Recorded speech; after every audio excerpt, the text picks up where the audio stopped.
I have commanded the Ascendancy's 3rd Expeditionary Fleet for 21 years. I have burned orbital platforms above Keth Prime. I have cracked open the siege rings at Derivar when 3 species called those rings unbreakable. I was the one the High Admiralty sent to the Vaughn Expanse when 200 million colonists needed to understand that rebellion is a mathematics problem, and I solved it in 9 hours. My name is Kalen Reth, Supreme Commander of the Thalassic Line, and until 13 days ago, I had never hesitated. Let me be clear about what hesitation means for someone in my position. It does not mean doubt. Doubt is a private indulgence that competent officers metabolize before their boots touch the command deck. Hesitation is mechanical. It is the gap between a decision and the order that executes it, and in 21 years that gap has never existed inside me. My staff used to joke quietly when they thought I couldn't hear that my neural latency was faster than the tactical computers. It wasn't a compliment, it was a warning dressed as admiration, and I accepted it as both. 13 days ago in the Kethis staging ground, with 1,100 warships under my authority and the legal mandate of the Ascendancy's conclave behind me, I hesitated. I am recording this because the conclave has demanded an account. They want to understand what happened in the Rathani Gap. They want to know why the war they authorized, the war they spent 4 years engineering, the war my fleet was designed to win in 72 hours, ended in a way that doesn't fit inside any report structure they have. I'll tell them what happened. But they need to understand that the story isn't about the human ship. Everyone wants it to be about the ship. The analysts want to talk about its hull composition. The intelligence directorate wants to talk about its power signature. The weapons theorists want to know why our full bombardment left no mark. The ship is not the story. The story is about what happened inside my fleet in the 91 hours between the ship's arrival and the moment I transmitted the stand-down order that ended my career. The story is about what readiness actually costs when the thing you've prepared for simply refuses to be what you prepared for. I should explain what we expected. The Ascendancy had been studying humanity for 11 years. Not casually, this was a dedicated analytical effort involving 3 intelligence branches, 2 allied species observation networks, and the largest signals intercept architecture the Conclave had ever funded. 11 years, 42,000 intelligence personnel, an annual budget that could have fed the outer colonies for a decade. What we learned was that humans were dangerous, not powerful, not advanced. Dangerous. There is a difference, and the difference matters more than most species appreciate. A powerful civilization builds large things and defends them. A dangerous civilization builds small things and moves them where you aren't looking. Every threat model we constructed put humanity's gross military capacity at roughly 1/9 of ours. Their fleet was smaller. Their industrial base was thinner. Their territorial holdings were modest 14 systems, maybe 16 if you counted the research outposts they kept insisting weren't military. But every war game we ran produced the same problem. Humanity didn't lose cleanly. They didn't surrender when the mathematics said they should. They didn't protect what we expected them to protect. They kept, and this was the word the intelligence directorate used, which I found almost quaint at the time, and adapting. The analysis was thorough and the conclusion was straightforward. Humanity was a species that would become unmanageable within 2 generations if left unchecked. The time to act was now, while the disparity still favored us 9-1. I believe this analysis. I want that on the record. I wasn't manipulated or deceived. I read the reports myself. I questioned the methodology. I challenged the assumptions. And at the end of that process, I agreed with the assessment, and I accepted the command. The plan was clean. We would advance through the Rathani Gap, the only navigable corridor between Ascendancy space and humanity's core systems, establish fleet dominance in 3 staging positions and present terms. If terms were rejected, we would demonstrate capability against their outermost colony and present terms again. The projections gave humanity a 6% chance of sustained resistance. The Conclave considered this acceptable. 1,100 ships, 4 carrier groups, 38,000 combat-ready crew per capital ship. The largest expeditionary force assembled in the Ascendancy's history. We were, by any rational measure, overwhelming. And then the humans sent 1 ship. I was on the command deck of the Cathari Resolve when the sensor officer Lieutenant Commander Voss Terran, a steady professional I'd served with for 9 years, said something I'd never heard him say before. "Commander, I don't understand what I'm reading. I walked to his station. On any other day with any other officer, I would have corrected the phrasing. Report the data, not your confusion. But Voss had earned the latitude, and something in his voice, not fear, not exactly, but a kind of careful bewilderment made me look at the screen before speaking. One contact, bearing 271, holding position at the throat of the Rathani Gap. It had not been there 4 minutes ago. There was no transit signature, no approach vector. It simply existed now where nothing had existed before. Size? I asked. Approximately 400 meters. I waited. 400 meters is a light corvette by our standards. The Cathari Resolve alone was 9 kilometers from bow to drive housing. Armament profile? Voss paused. His fingers moved across the sensor interface, cycling through detection bands. Thermal, electromagnetic, gravitonic, subspace harmonic. None that I can identify, Commander. Shields? I'm not reading a shield envelope, but... He stopped again. That second pause troubled me more than the first. The hull is returning our scan pulses, all of them, every frequency. It's not absorbing or deflecting, it's returning them. Meaning? Meaning the ship is letting us see exactly what it is, and I cannot tell you what it is. I looked at the tactical display. 1,100 warships arranged in standard advance formation across a 4,000-kilometer front. And at the far end of the corridor alone, unmoving, one ship the size of a building. My tactical officer, Fleet Captain Orath Sen, leaned in from the adjacent station. Orath was everything a tactical officer should be: aggressive, precise, and utterly devoid of imagination. He had never once surprised me with an insight, and he had never once failed to execute an order. Commander, it's not hailing us, it's not moving, it's not deploying anything, it's just sitting there. I can see that. Do you want me to send a challenge? I almost said yes. It was the obvious move, the protocol. The first rung on a ladder I had climbed 100 times. Identify yourself, state your intentions, comply or face consequence. But something stopped me, and I need to be honest about what it was. It was not wisdom. It was not some early recognition of what the ship represented. It was much simpler and much worse. I didn't know what to say, not because I lacked vocabulary, because every challenge I could issue presupposed a response category: hostile, neutral, diplomatic, lost, malfunctioning, and this ship occupied none of them. Hostile ships do not arrive alone and unarmed. Neutral ships do not appear from nothing. Diplomatic ships announce themselves. Lost ships drift. Malfunctioning ships tumble. This ship was perfectly still, perfectly centered in the corridor, oriented to face my entire fleet and doing absolutely nothing. Hold position, I said. All units hold position.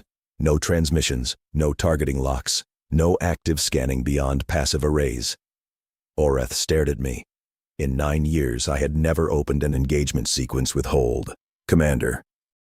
You heard the order, Fleet Captain. The first hesitation. 4 seconds between seeing the contact and giving the order. I told myself it was caution. I told myself it was tactical prudence gathering information before committing. I told myself these things and they were not untrue. But underneath them, in a frequency I had no instrument to measure, something had shifted. For the first time in 21 years, I was looking at something my experience could not classify, and I could feel in the particular silence of my command deck that every officer present knew it. 6 hours. The ship did nothing for 6 hours. I need to explain what 6 hours of nothing does to a fleet prepared for everything. An expeditionary force at combat readiness is a living system. 1,100 ships means 1,100 captains maintaining alert status, cycling crew through combat stations running power to weapons, holding formation against drift. It means fuel consumption. It means stress loads on reactor containment. It means 42 million personnel in a state of sustained physiological arousal, cortisol analogs flooding ascendancy bloodstreams, neural acceleration compounds burning through metabolic reserves with no release valve. Readiness has a cost. Every military commander learns this. You can hold peak readiness for approximately 16 hours before decision-making begins to degrade. After 30 hours, error rates double. After 50, you are functionally commanding a different fleet than the one you started with. The humans gave us nothing to do with our readiness. By hour 3, I'd received 17 requests from sector commanders to advance to engagement range. I denied all of them. By hour 4, the intelligence directorate aboard the Resolve had produced a preliminary analysis of the ship's hull composition and transmitted it to me in a briefing I read twice. The analysis was 2 pages long and its conclusion was a single sentence. Hull composition does not correspond to any known material, alloy, composite, or theoretical substance in the Ascendancy's database. I summoned my chief science officer, Dr. Valen Osh, to the command deck. Valen was old for active fleet service. She'd been doing deep material analysis since before I received my first commission. And she had the unsettling habit of being more interested in what she didn't understand than what she did. "Tell me what the hull is," I said. "I can't." "Tell me what it isn't." "It isn't metal. It isn't ceramic. It isn't polymer bonded or crystalline latticed. It isn't grown, printed, or forged by any process we can reverse engineer from its structure." She pulled up a molecular diagram that looked like someone had drawn a grid and then rotated every third intersection into a dimension I couldn't perceive.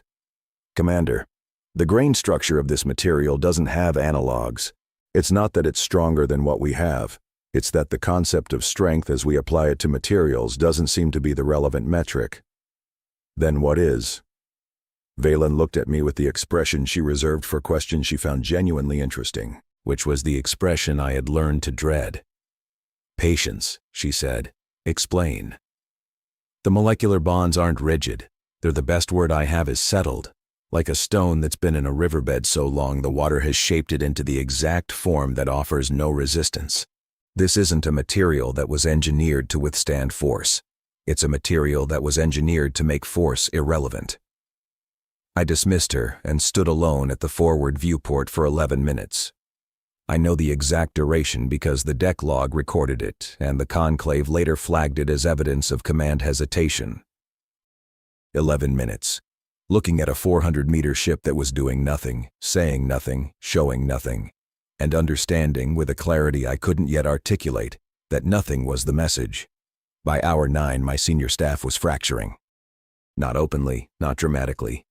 Ascendancy officers are trained to disagree within structure, and the structure held. But the fault lines were visible if you knew where to look, and I had been reading command staffs for 2 decades.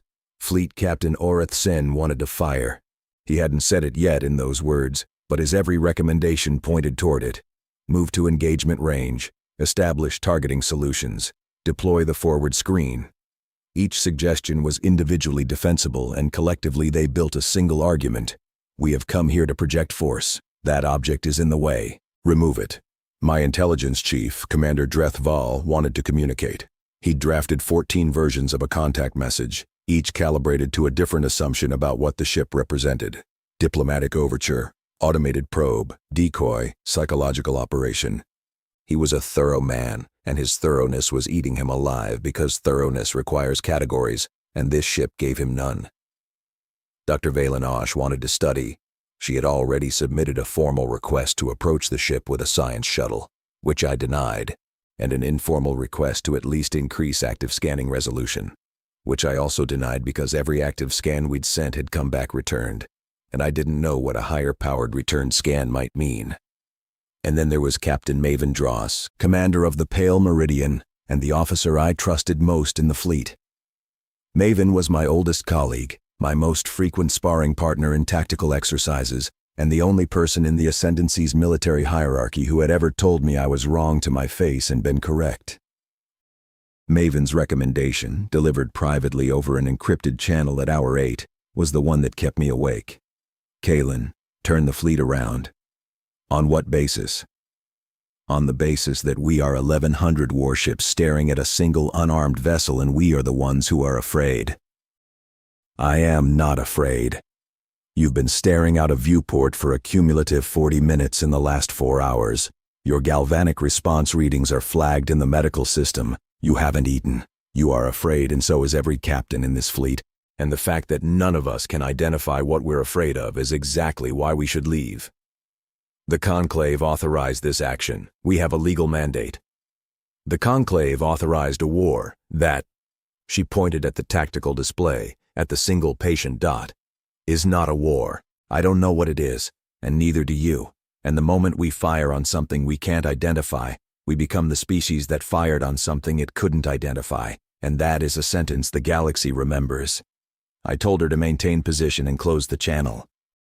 She was right, and I knew she was right, and I want the Conclave to understand that the reason I didn't listen is not that her argument was weak. It was that her argument required me to accept something I was not yet ready to accept, that we had come all this way for nothing. That 11 years of intelligence, 4 years of planning, and the largest fleet in our history had been rendered meaningless by a single ship that simply would not participate in the war we'd built. At hour 14 the ship spoke, not to me, not to my fleet, not on any military frequency or diplomatic channel or standard contact band. It spoke on the frequency the Ascendancy uses for civilian emergency broadcasts, the one that reaches every ship simultaneously, bypasses command filtering, and plays through every speaker on every deck. The one designed to be impossible to stop, because it was designed to save lives during a catastrophe. Every officer, every crew member, every technician in every maintenance corridor on every ship heard it at the same time I did. It was a voice, human, female, calm in a way that had nothing to do with composure and everything to do with a kind of certainty I had never heard before. She spoke in flawless Ascendancy standard, unaccented, grammatically precise. This message is for every person aboard every ship in this fleet, not for your commanders, not for your government, for you. I lunged for the communications override. My hand found the console. The system rejected the shutdown. The frequency was hard-coded into our own emergency architecture. We had built it to be unblockable. My name is Yara Osei. I am the only person aboard this vessel. I am unarmed. I am not a soldier. I am a civil engineer from a city called Accra, and 6 months ago, I had never left my own planet. 42 million people were listening. I could feel it in the subtle shift of the fleet's electronic posture, 1,000 micro-adjustments as crew members stopped what they were doing and turned toward the nearest speaker. Your government has told you that my species is a threat, that we are dangerous, that if you do not act now, we will become unmanageable. A pause. Not dramatic. Practical, like she was checking a note. They're right. We are dangerous. Not because of this ship or any weapon we possess. We are dangerous because we remember. I looked at Orath. He was standing rigid at his station, one hand on the weapons console, frozen in the particular way that told me he wanted an order and was terrified of getting one. Your intelligence services have spent 11 years studying us, 42,000 personnel. You know our fleet size, our industrial output, our territorial holdings, our population distribution, our genetic profile, our cultural fault lines. You know where we're weak. You know where we're strong. You know the names of our generals and the locations of our shipyards. She paused again, and in that pause the command deck was so quiet I could hear the ambient hum of the ventilation system 3 decks below. I know you know these things because we gave them to you. Every signal you intercepted was a signal we let you intercept. Every vulnerability you identified was a vulnerability we made sure you'd find. Your entire intelligence architecture is a portrait we painted of ourselves, accurate in every detail, misleading in only one. I sat down. Not deliberately. My legs simply folded. You measured what we have. You never measured what we're willing to do. I ordered communication silence across the fleet. It was a meaningless gesture that every soul aboard had already heard the message, and the human woman had stopped transmitting. But I needed the act of commanding something, anything, to remind myself that I still could. Drethval reached me first. My intelligence chief looked like someone had dismantled the interior scaffolding that held his face in its usual configuration. Commander, if her claim is accurate, if the signals were planted, I know. 11 years, our entire threat assessment, every data point. I said I know. The war authorization, the Conclave's vote, the strategic rationale, it's all built on a foundation we didn't lay. I raised a hand and he stopped. Not because I needed silence, but because the next logical step of his analysis was something I was not ready to hear said aloud on a recorded command deck. If the intelligence was planted, the Conclave had voted for war based on a human construction, which meant the humans had known for 11 years that this war was coming, which meant every move we'd made, every fleet positioning, Every logistics chain, every promotion, and every budget allocation had occurred inside a framework the humans had designed for us, which meant the humans had not been studied for 11 years. They had been teaching us for 11 years, and the final exam was this: a single unarmed ship in a corridor, and the question of what we would do when we met something our entire doctrine could not process. Valen Osh appeared at my elbow. She had not been summoned. "Commander, I need to show you something." "Not now."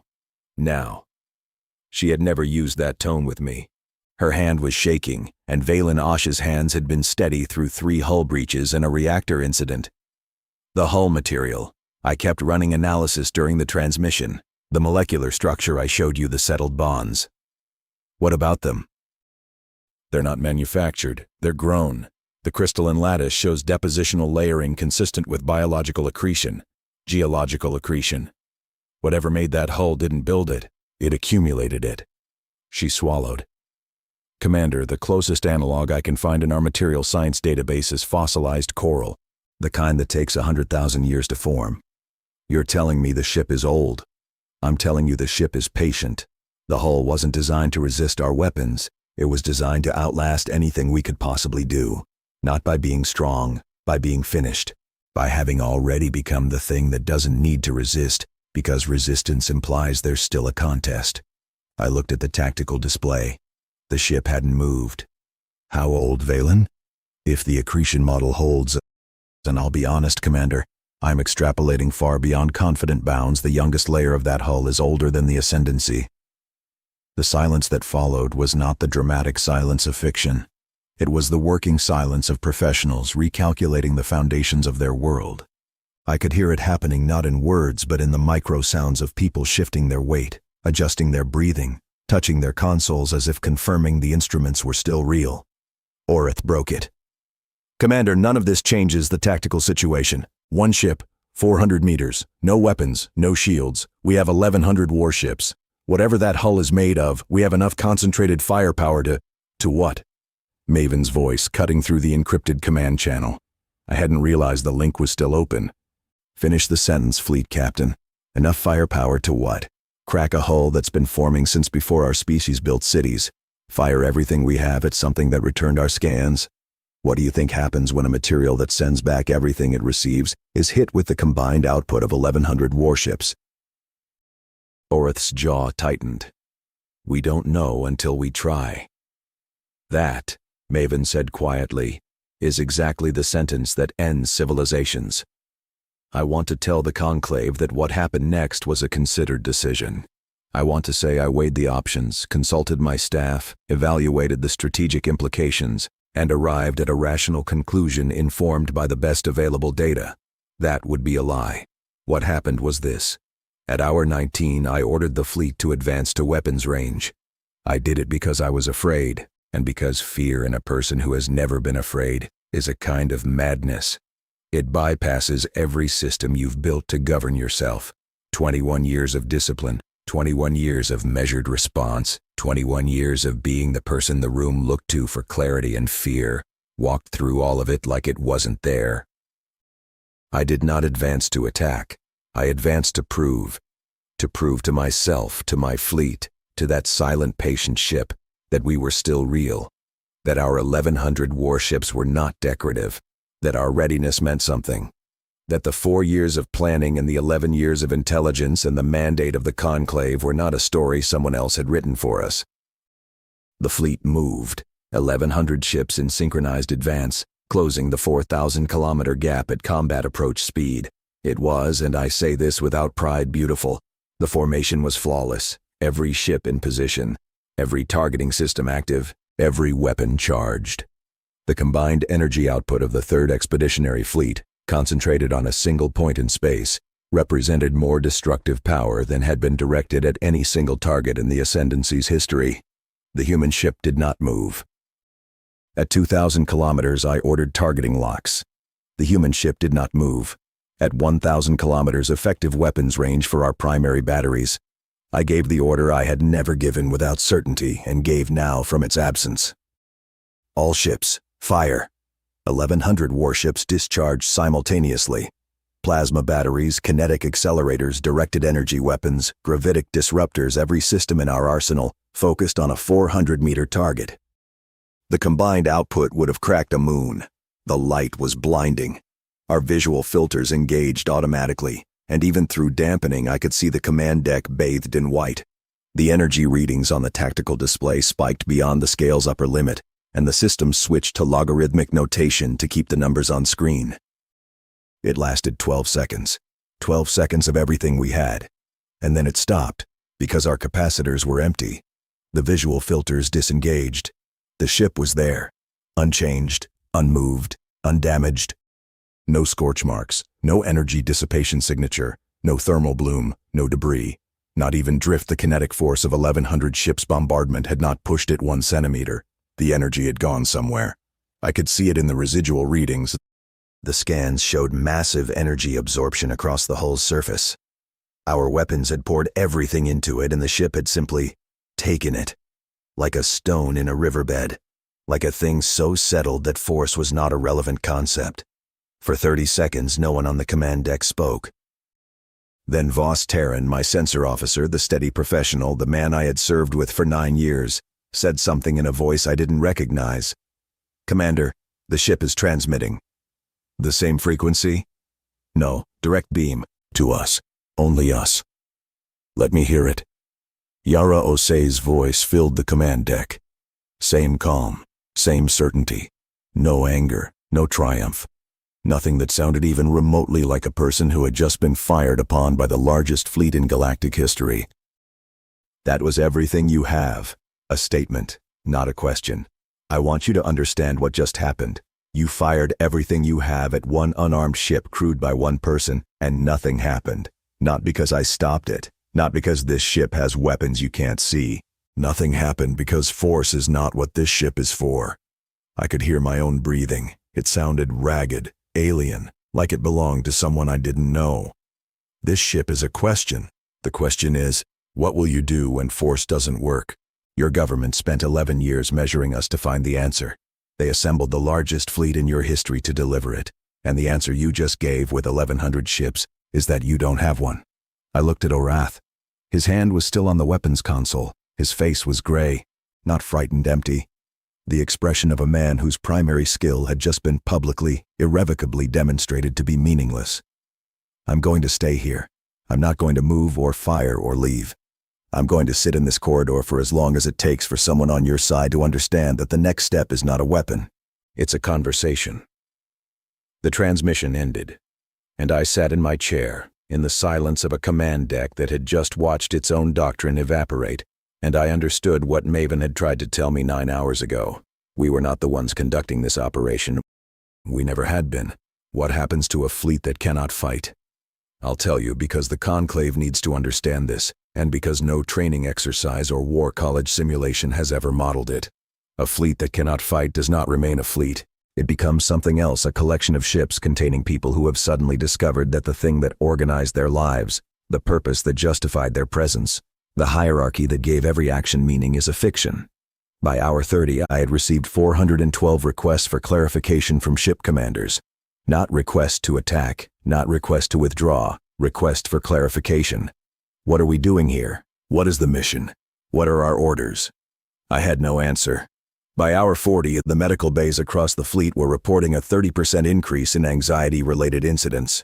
Crew members weren't panicking the ascendancy selects for psychological stability, but they were eroding, the particular kind of erosion that comes from sustained purposelessness in a system designed around purpose. By hour 50, Captain Dren of the Oblivion's Edge transmitted a formal challenge to my command authority, citing Regulation 7-14, failure to prosecute an authorized military engagement. It was legally sound.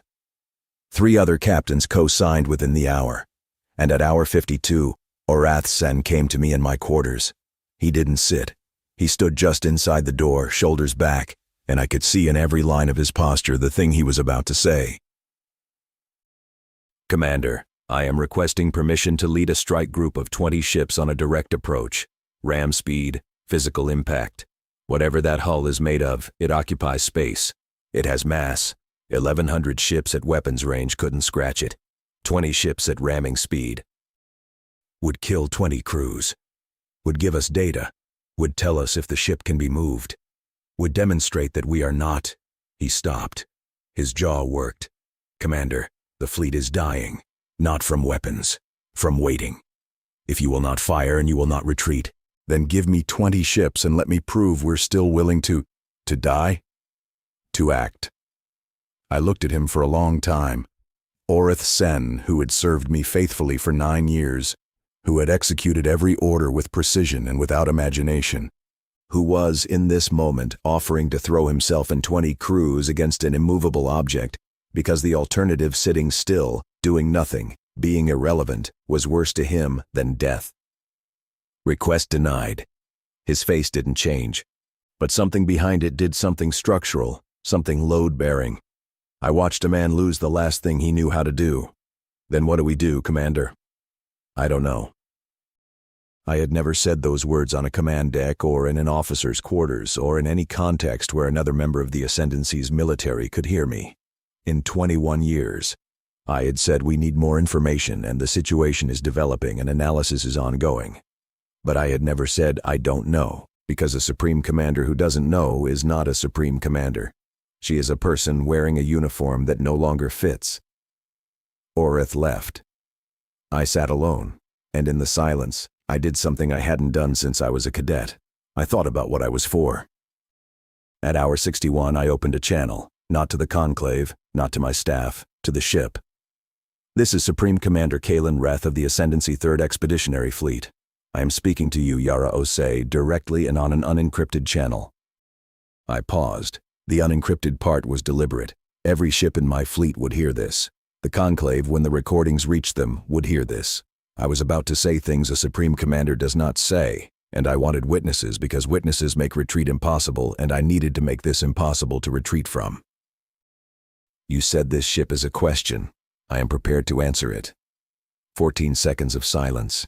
Then her voice unchanged. Go ahead, Commander. I fired on your vessel. I ordered the combined weapons output of 1,100 warships directed at a single target.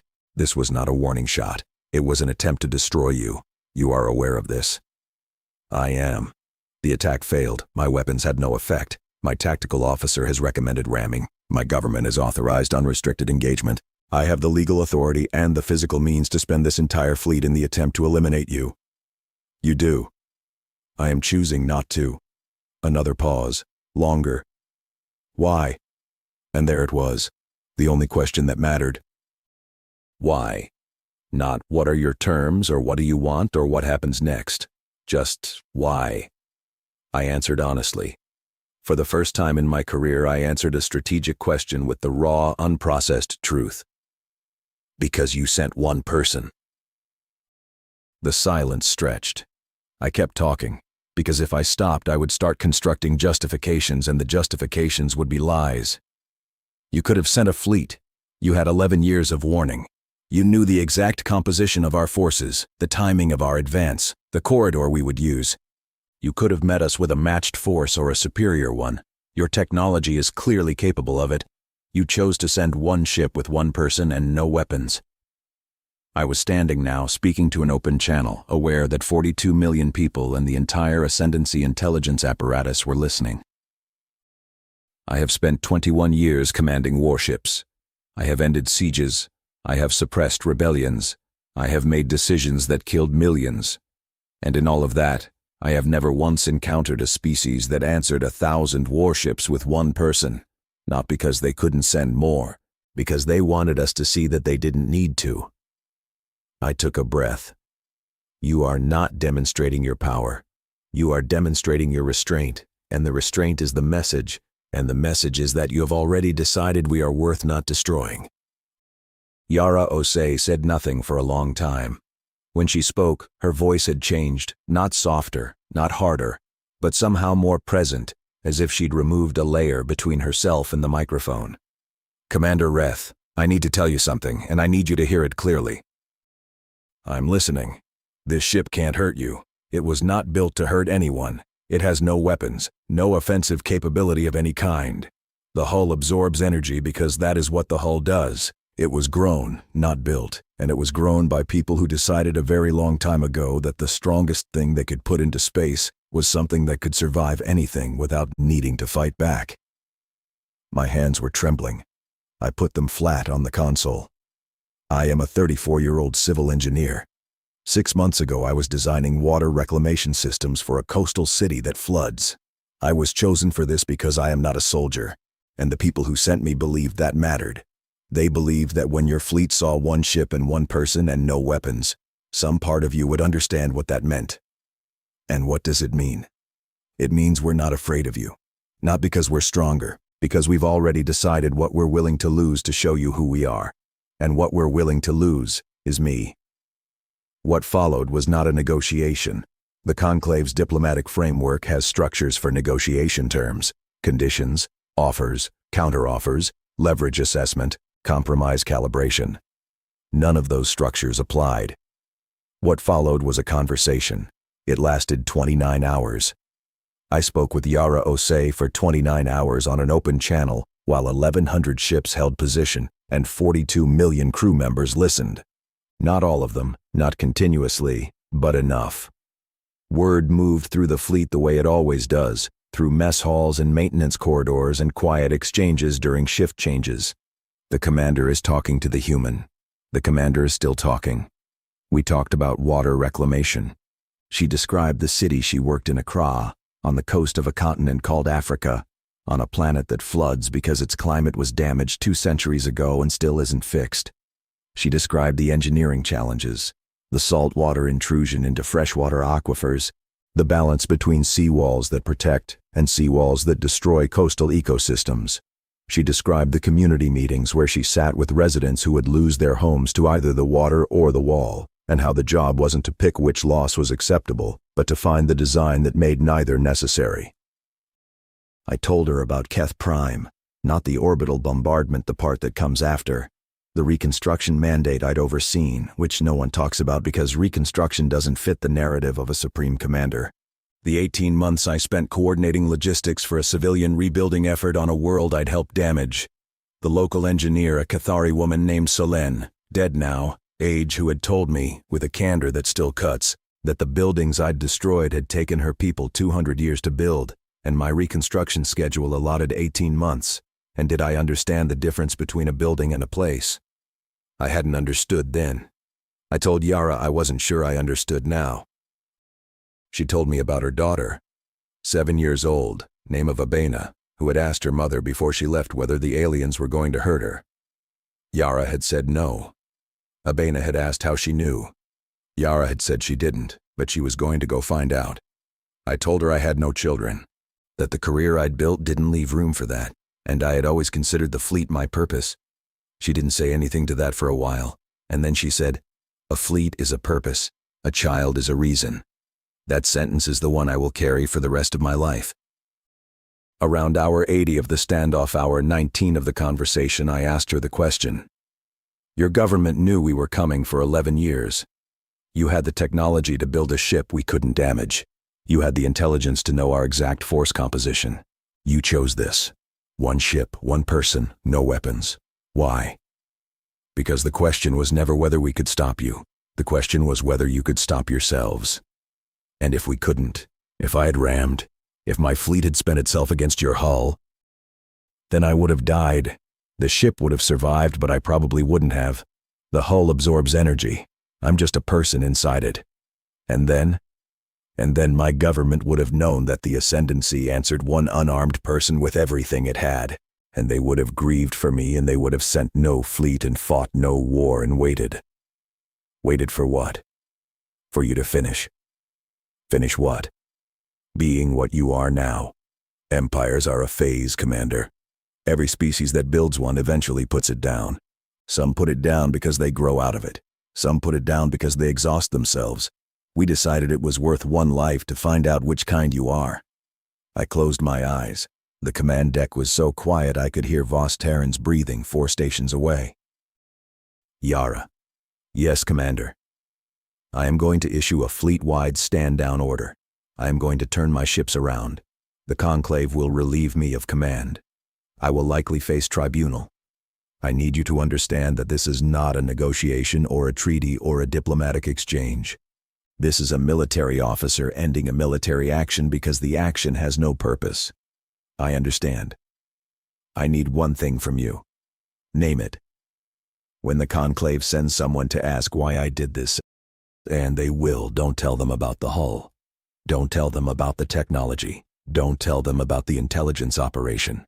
Tell them about the water. Tell them about Accra.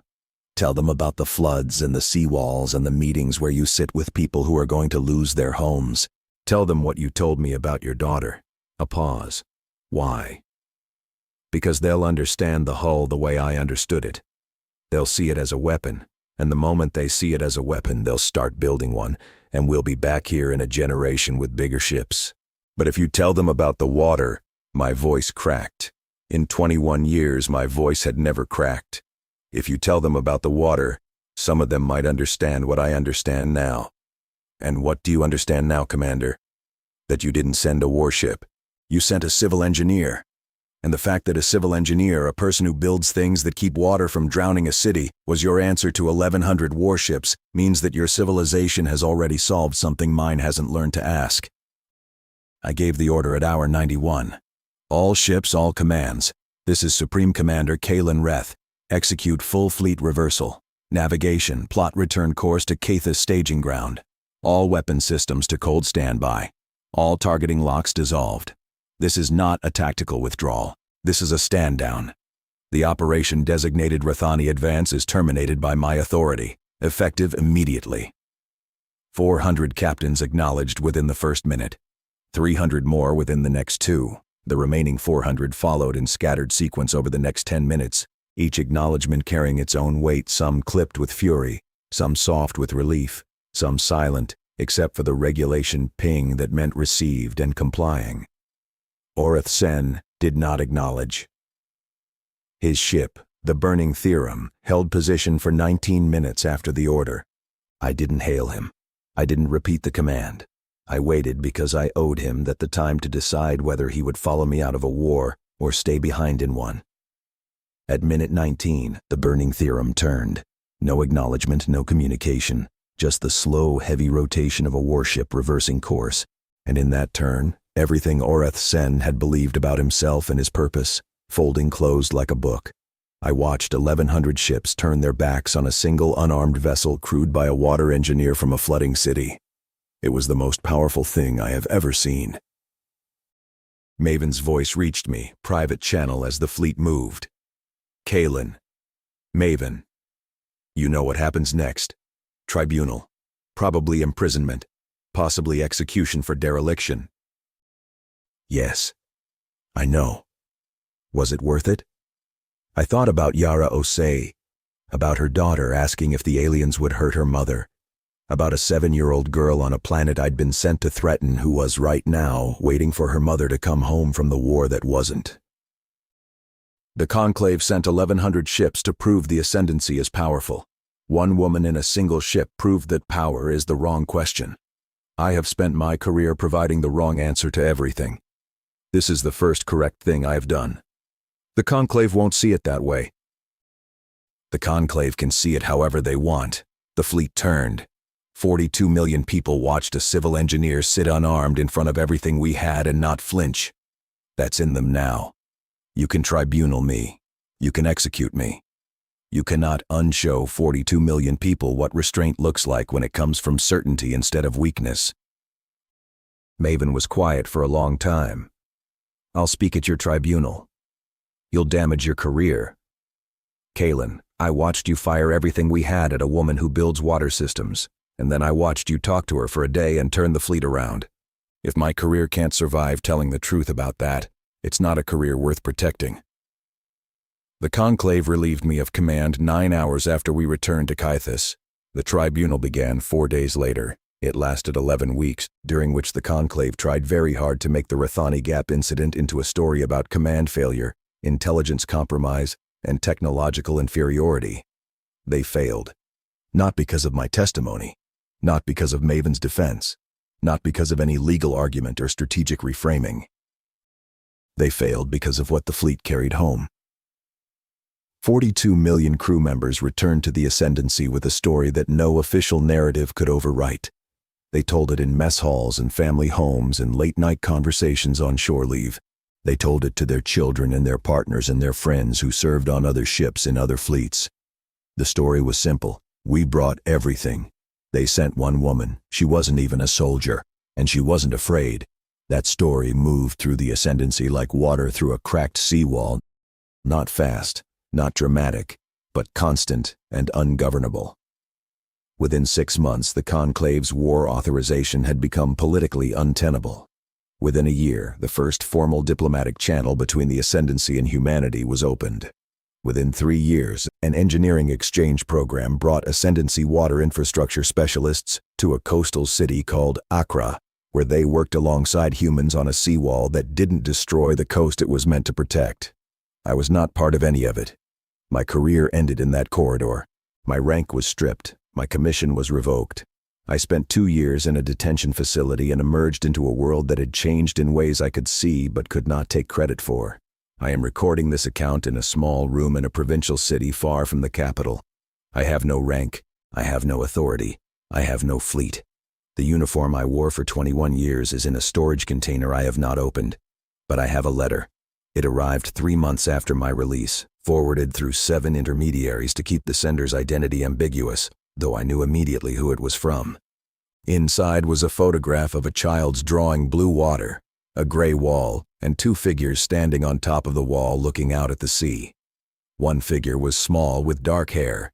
The other was tall, and the child had given it 4 arms, because that is how many arms Ascendancy people have. Underneath the drawing, in a child's handwriting, in a language I had to have translated, Mom's friend from the water. I have commanded fleets. I have broken sieges. I have held the authority to reshape worlds. That drawing is the only thing I have ever been given that I earned. Recording ends.